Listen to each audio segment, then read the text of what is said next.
আসসালামু আলাইকুম। হিন্দু ভাইদের জন্য নমস্কার, অন্য অন্য জাতি ভাইদের জন্য আদাব। আমি তান্ত্রিক গুরু চৈতন বড়ুয়া। আজকে আপনাদের মাধ্যমে যে মন্ত্রটি নিয়ে উপস্থিত হলাম, যে তাবিজ নিয়ে উপস্থিত হলাম, সেটি হলো চালানি মন্ত্র এবং তাবিজ এবং কবুতর।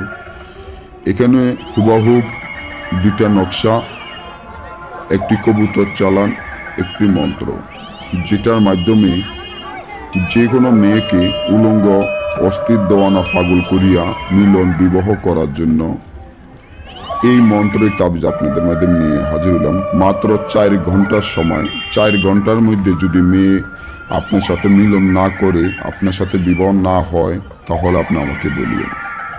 তবে এগুলা সাধন করতে হবে। এই মন্ত্রটি 786 বার পাঠ করে সাধন করে নিতে হবে।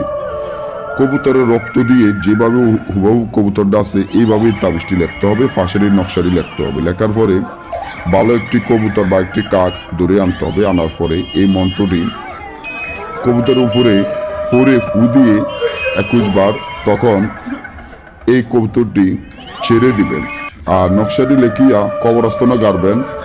আর এই মন্ত্রটি আপনার লেঙ্গিতে পরে 21 বার ফু দিবেন। লিঙ্গ যখন খারাপ হয় তখন ওই মেয়ে আপনার সাথে মিলন করার জন্য পাগল হয়ে যাবে। না বুঝলে যোগাযোগ করুন।